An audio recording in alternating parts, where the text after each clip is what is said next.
that are in this documentary, these are people who are doing things out in the community. These are people who you probably see every day, all day. These people are prominent figures into the community. They either do healthcare, one's a pastor. The hardest part, I would say, about living out loud is the fact that like, we're not accepted everywhere. I was watching this television show called Maury, and they had these girls on there, and they said they lesbians, and I think you got the same attributes that these lesbians have. Are you a lesbian? And I'm like, Granny, no, I'm not a lesbian. Like, I would go to hell for that. She was like, all right now. And a couple of years after that, when I was ready to accept it, I went back to my grandmother and I told her, I said, you know, Granny, I do like women and I am a lesbian. And she was like, well, you know I love you, but you know you're going to hell, right? And so she would be the first person that I actually came out to. I mean, I think the world would be a better place if we all come out, but the truth is not all of us can come out. And so I respect that. But it makes it difficult to date, because when you tell a guy that not only are you gay and not only are you out, but that you work at one of the largest agencies for LGBT folk in the region, and your pictures in the newspaper and your pictures on the wall and your pictures on the website, and everywhere we go someone knows me and wants to shake hands or hug and kiss.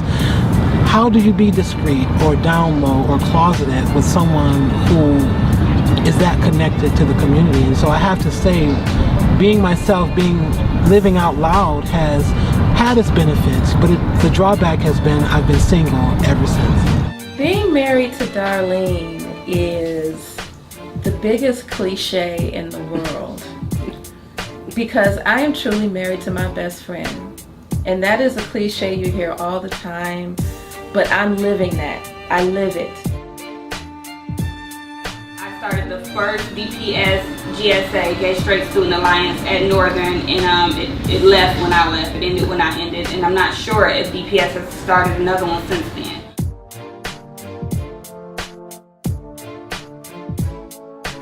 I want young black men and women who are questioning themselves because of who they are. I want them to see positive role models. Welcome to the great city of Detroit!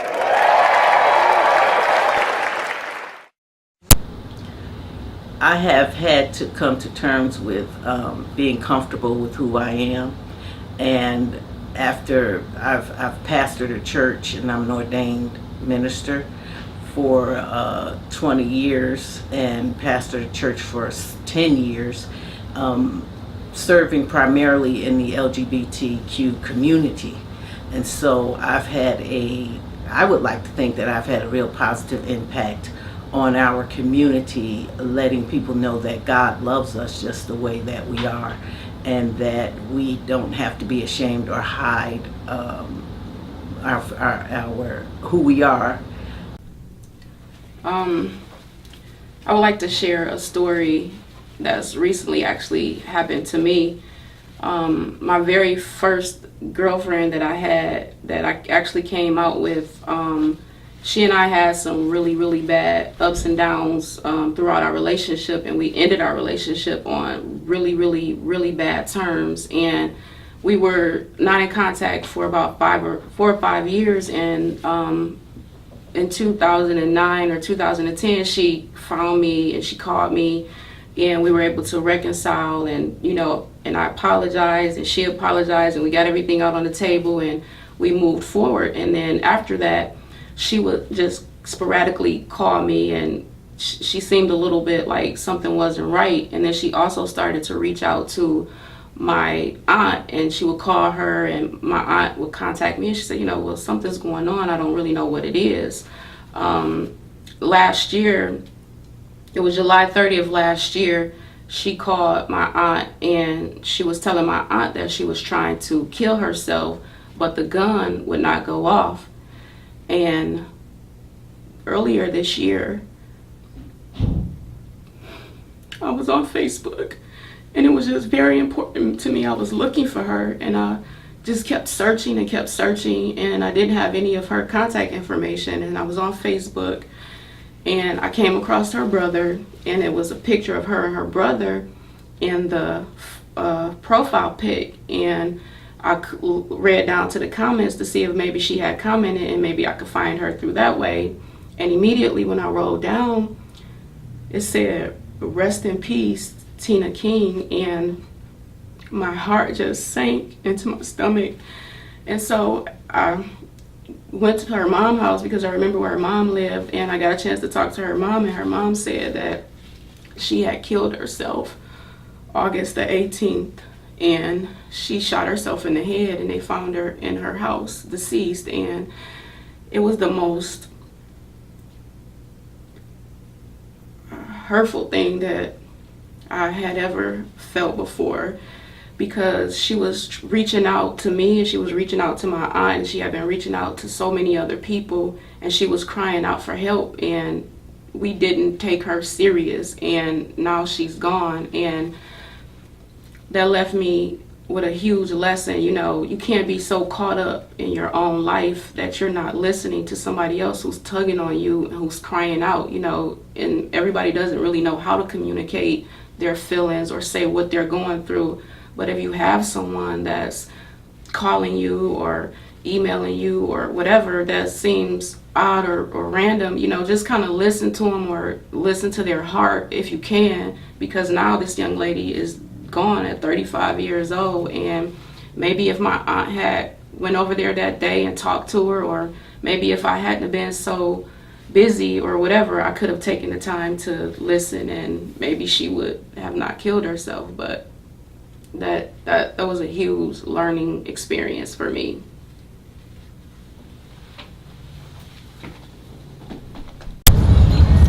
And just to clear things up, when I say that my cousins did be rude to me or show their aggressions towards me, around the time that my mother passed in 2008, I had a cousin who had really bad drinking problems at the time, and he jumped on me, you know, put his hands on me, and, you know, pretty much tossed me like a rag doll all over the room. And I was pretty calm about the situation. I still loved him, but I just looked him in his eyes and I told him, like, is this what you want to do? Like, I mean, beating up on a woman, like, so what if I have on male clothes? Like, you're putting your hands on me and you're trying to cause me harm, saying that I want to be like you. Like, what's your point? Do you feel like a man? And thank God my next door neighbor, he came over and rescued me. So.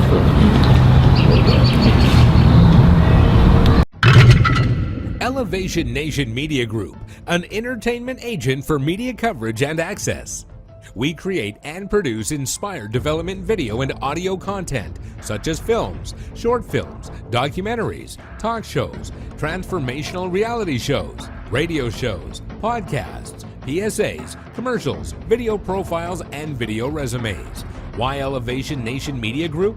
Because we elevate you by any means necessary. Contact us at www.elevationnationmedia.com.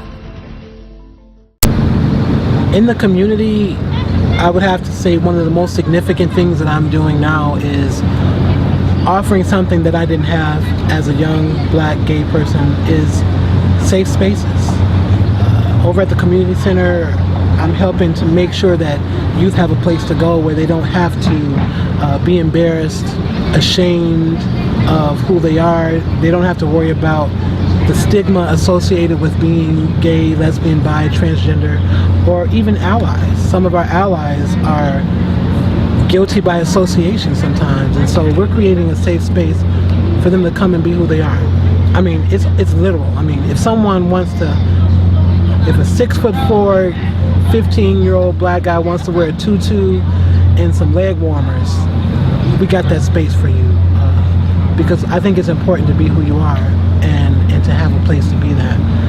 I'm also making sure that some of these young people don't have that same narrative that I had of being in abusive relationships and ducking and dodging, you know, at the park trying to figure out who I am. You know, I offer them a space to really examine who they are and test it out. Society at large, I think through my poetry I am offering an opportunity to hear stories that either we don't know or don't want to hear. People know what they get when they come to one of my shows. They know what they get when they have a conversation with me, and that's just pure honesty. Sometimes it's so honest that I feel that maybe I went too far, but I'd rather go too far than to have people wonder where I stand on an issue, wonder if I'm authentic. I want you to know what I'm doing, who I am, what I'm about, so that when you see me, you know what to expect. I have no more time. I'm almost 40. I have no time to beat around the bush and play games, and I'm no longer really questioning who I am. I'm now trying to live in the energy of who I am. I mean, questions come around from time to time so that I can check in with myself and make sure that I'm being authentic. But the truth is, I know who I am. I've been with myself my entire life. You can't escape yourself. You can drink, you can do drugs, you can sleep with 50,000 random people, but at the end of the day, you've been with yourself, you know yourself. Now, for me, it's time to start living in the energy of myself.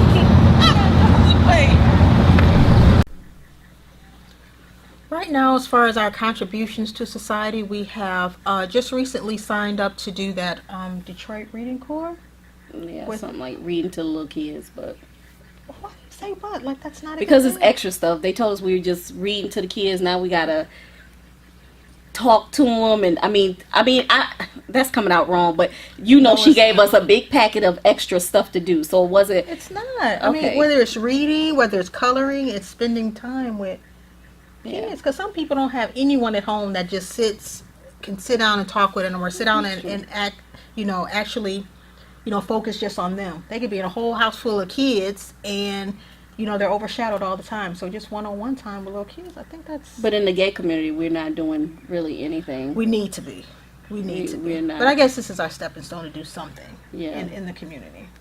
We do want, because we've been saying for a while we're going to go to the Ellison. What is that? Ruth Ellison house to help the youngins with resumes and stuff. So we do. I think we need to be more proactive in our community. We do.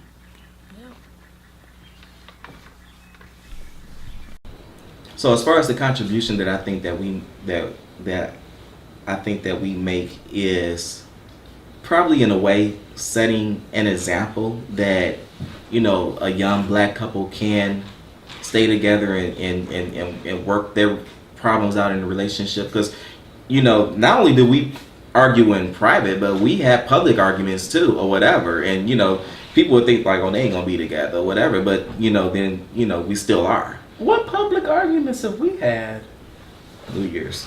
That was kind of public. That wasn't public. It is. The neighbors heard probably. We was all outside. Were we really? We were outside. Are you talking about when we got home? Yeah. That's kind of him slamming the door. All that was outside. Well, for part of it though, we were in the truck. The windows were up. They didn't hear anything. We did not be having no public. Well, no, but she was outside. And we were too. No, but she was outside, like in front of the house. Nonetheless, I think that just, because a lot of people, when they hear like, oh, you've been together for, 13 years and y'all still together, how do y'all do it and this, that, blah, blah. I mean, it's a journey, it's a process. I mean, it ain't easy. Every day, it's not easy. It's not like we wake up and, I'm a Cancer, so I'm moody.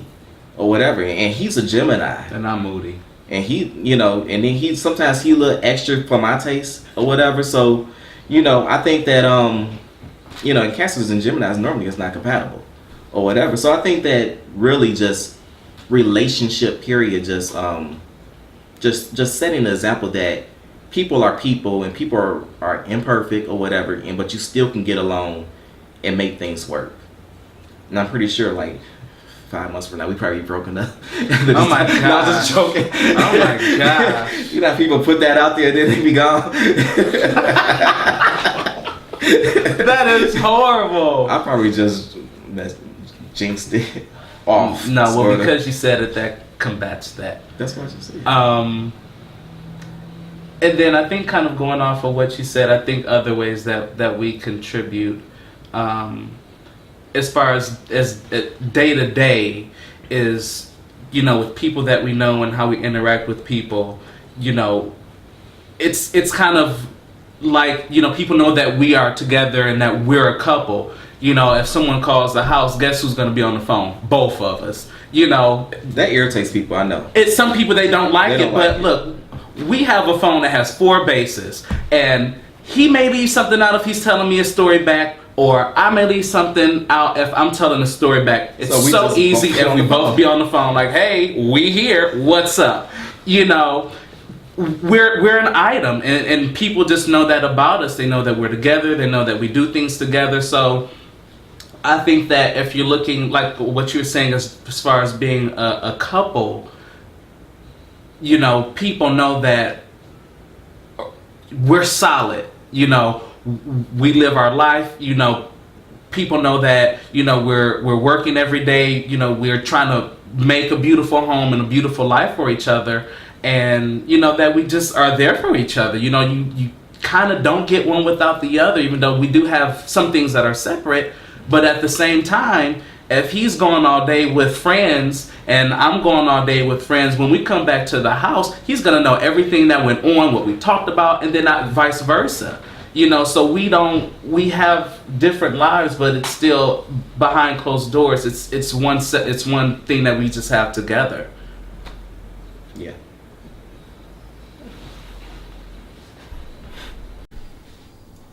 Who has been the most supportive person in your life? Jesus. I have to say my sister Shauna. My sister is the kind of person that no matter who you are, she just wants you to be that.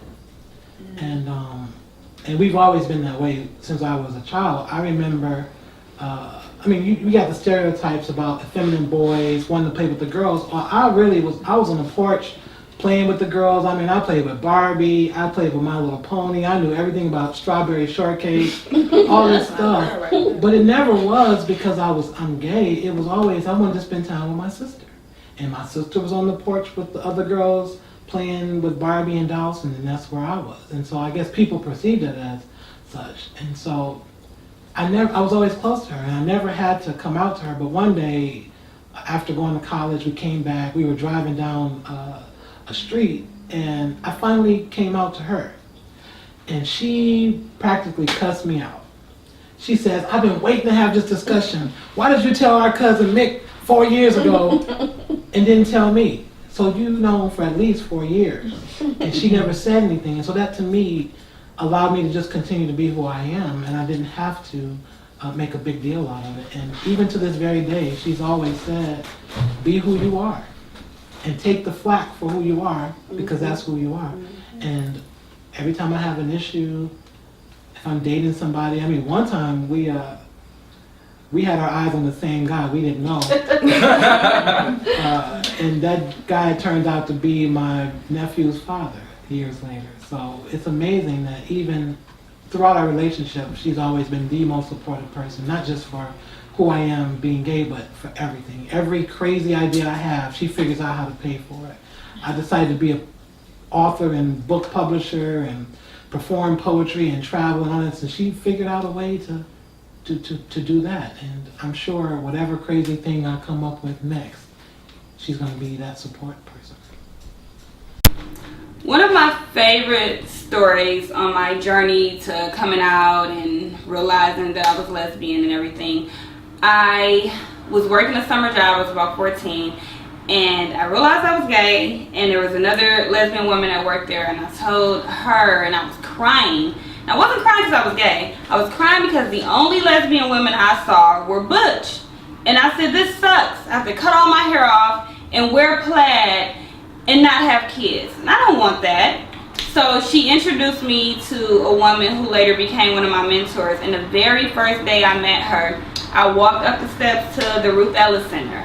I turned the corner and my mentor was sitting at her desk with 2 pictures of her daughters on her desk, and she was literally applying lipstick as I walked in. That sounds really, really simple, but that changed my 14-year-old life.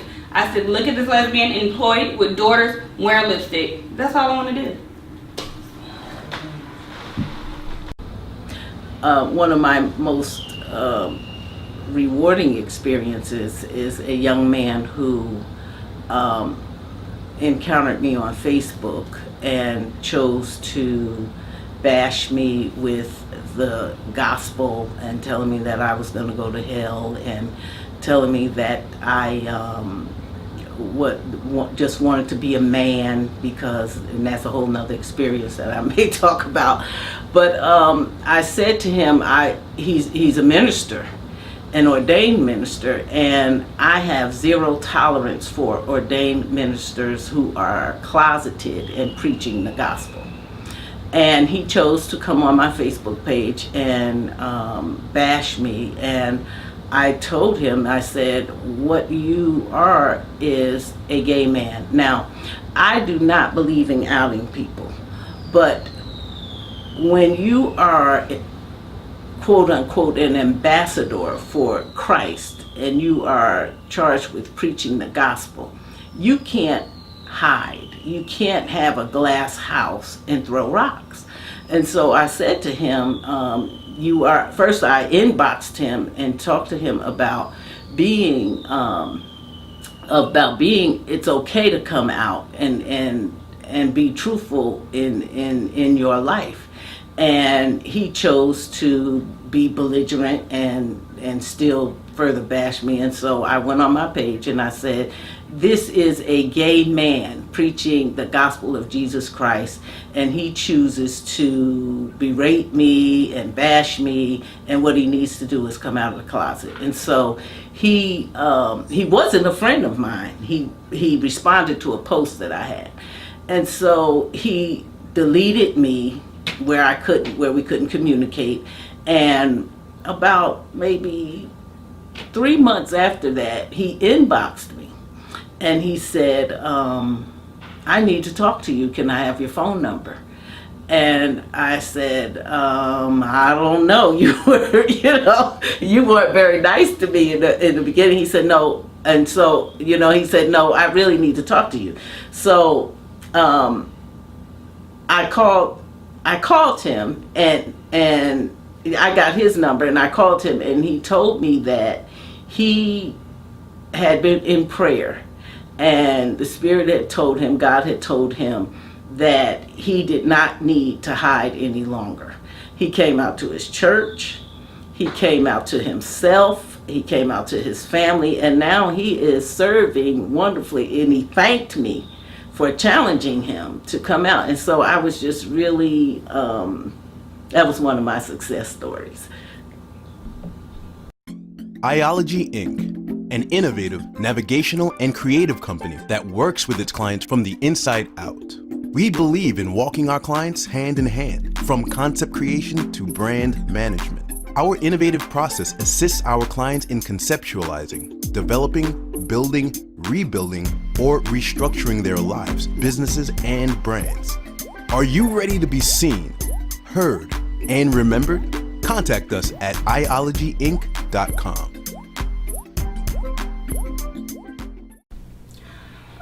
My contribution back to the LGBT community, I have a nonprofit that I started back in 2006 called Respect My Privacy.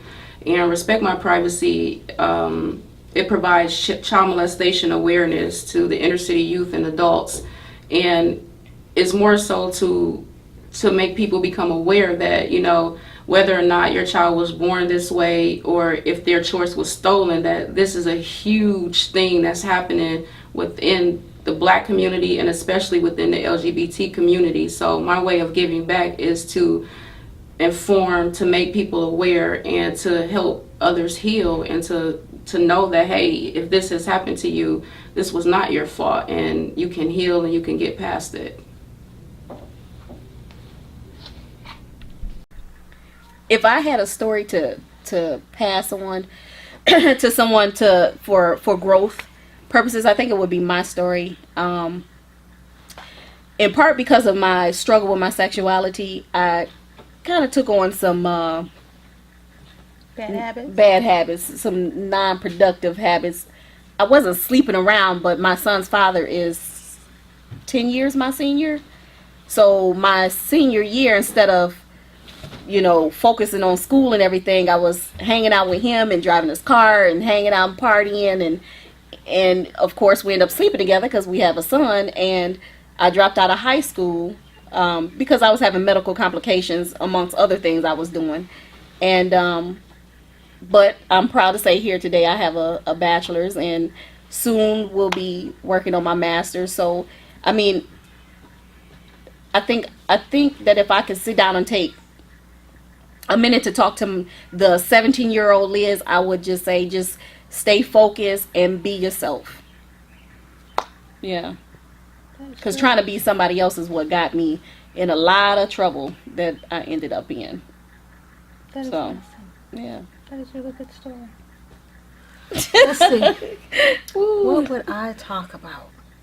I could talk about my experience at the hospital, but you know, my patients love me. I know she hates when I say that.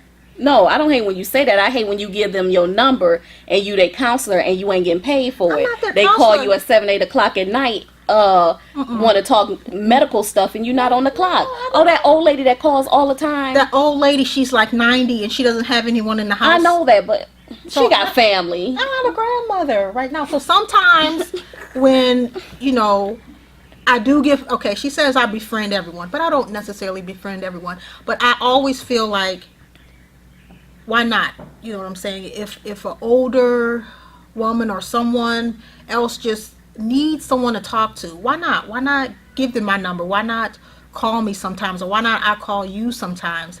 And I think especially after I lost my grandmother, I really try to put myself out there, you know, not to miss a moment, because when my grandmother died, all of a sudden I feel like there's so many moments I missed out on. So sometimes I just try to give that forward to whomever it is. And I think, Okay, I could let some of that slide for older people, but girl, bye. You know you got some bugaboos that, what you doing?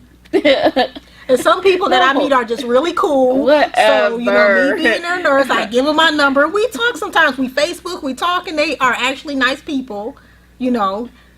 We haven't hung out because she doesn't want to, because But she they're thinks your that they're friends. weird. They are weird to me. I guess because I work in the operating room, the patient is asleep. They don't talk. So it's probably different. We don't bond or anything. I know, but they you come bond. in 5 seconds, they asleep, we do surgery, and they gone. So But I'm not the kind of nurse I think or the it's person weird. that's just like, here's your pills, here's whatever. I actually sit down and I talk to people and I get to know people and I get to hear their story. And sometimes I share my story, my life, you know, if it correlates to whatever they're telling me. And I just really have that, you know, that bond with people. My patients love me. They love me. They do. The name of this poem is State of Emergency. I wrote it for a number of young men who committed suicide some years ago as a result of being bullied for being gay or being perceived as gay. When I cry, tears leave my soul in eyes, scattered aimless, chasing pavements, looking for a new arrangement to quench the thirst. I've been looking for my soul since birth. Even contemplated selling my worth to escape the hurt. Ran clean to the edge of the earth. I was looking for a brand new bag, something special that I never had. Trying hard cause I needed bad. As I was searching for truth, all I found was you, and now I'm heartless and broken too. I was cut from the light within, hope it shines again, so bright that it cleansed the sin. I'll be reborn, pure growth from the weight of the storm. Keep going till we break the dawn. Unsavory tongues spit fire to the peace arise. Let it simmer cause it's deep inside. If it's out of our reach, we can flow it like it's blood in the streets, or we can grow it if it gets too deep. If it stains our souls, we can have it till we all grow old and be the stories that remain untold. Hopeless.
papi chulo.